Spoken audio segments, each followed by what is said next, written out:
Tezkor krediti hozirda MChJ va YTTlarga berilyapti.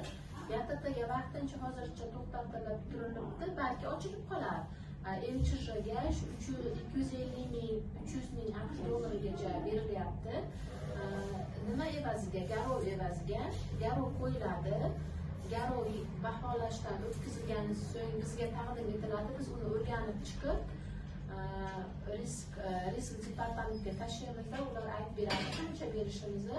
Shunga qarab biz kredit loyihalarimizni tayyorlaymiz.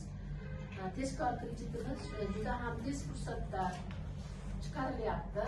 To'g'rilasa chiqardik. Mana 2-3 ta kreditlarimiz chiqdi.